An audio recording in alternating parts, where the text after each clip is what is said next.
இன்றைக்கி நம்ம சேனலில் வந்து பார்த்திங்கன்னா முருகப்பெருமானுடைய துறவிகளாக மாறியவர்களுடைய ஒரு சில கதைகள் தான் பார்க்க போகிறோம். ஸோ அவங்க எப்படி வந்து முருகப்பெருமானுடைய பக்தர் துறவிகளாக மாறினாங்க அப்படின்னு சொல்லி பார்க்கலாம். அதில் ஃபஸ்ட்டு வந்து பார்த்திங்கன்னா நாரதர் பற்றி பார்க்கலாம். ஓகேங்களா?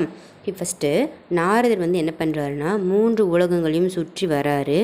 அப்படி சுற்றி வரும்போது அவர் வந்து சப்த ரிஷிகளாக இருக்கக்கூடிய அத்ரி, குத்சர், வசிஷ்டர், கௌதமர், பிருகு, காசியபர் மற்றும் அங்கிரசர் அப்படிங்கிற எல்லாருமே வந்து பார்த்திங்கன்னா சந்திக்கிறாங்க.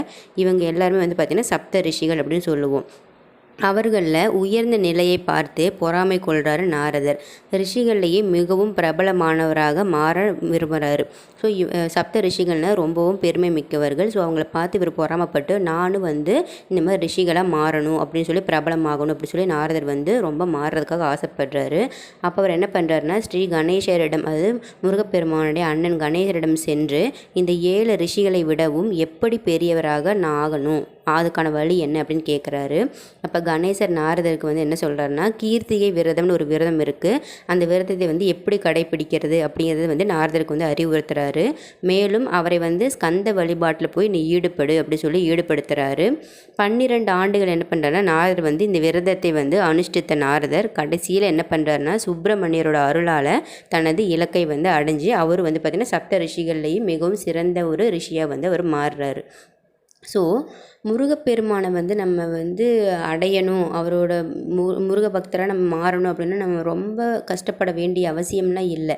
நம்ம நல்லது செஞ்சாலே நமக்கு வேண்டிய இலக்கை வந்து நம்ம அடைஞ்சிடலாம் அப்படிங்கிறது இந்த கதையின் மூலமாக நம்ம தெரிஞ்சுக்கிறோம். அடுத்தது வந்து பார்த்திங்கன்னா முச்சுகுந்த மன்னன், ஒரு மன்னன் வந்து எப்படி வந்து முருகப்பெருமானுடைய பக்தர் துறவியாக வந்து மாறினார் அப்படிங்கிற கதையை பார்க்கலாம். தென்னிந்தியாவை வந்து பார்த்திங்கன்னா கரூரில் வந்து தலைநகரமாக கொண்டு ஆட்சி செய்த மன்னர் யார் அப்படின்னா இந்த முச்சுகுந்த மன்னன். இவர் வந்து சுப்பிரமணியருக்கு வந்து பார்த்திங்கன்னா தவம் செய்ய விரும்பி வசிஷ்ட முனிவரை வந்து போய் அணுகி விரதங்களை வந்து முறையாக கடைப்பிடிக்க தீட்சை வந்து எனக்கு கொடுங்க அப்படின்னு சொல்லி கேட்குறாரு. அதுக்கப்புறம் வந்து பார்த்திங்கன்னா சுப்பிரமணியரோட சுக்கிரவர், அதாவது வெள்ளிக்கிழமைன்னு சொல்லுவாங்க. சுக்கிரவர்னா வெள்ளிக்கிழமை, சரிங்களா? ஸோ முருகப்பெருமானுக்கு உகந்த தினமாக வந்து இந்த இடத்துல வெள்ளிக்கிழமை சொல்கிறாங்க. அதுபோக கீர்த்திகை மற்றும் ஸ்கந்த சஷ்டி விரதங்களை வந்து கடைப்பிடிக்கிற முக்கியத்துவத்தை வந்து முனிவர் வந்து மன்னருக்கு வந்து விளக்குறாரு.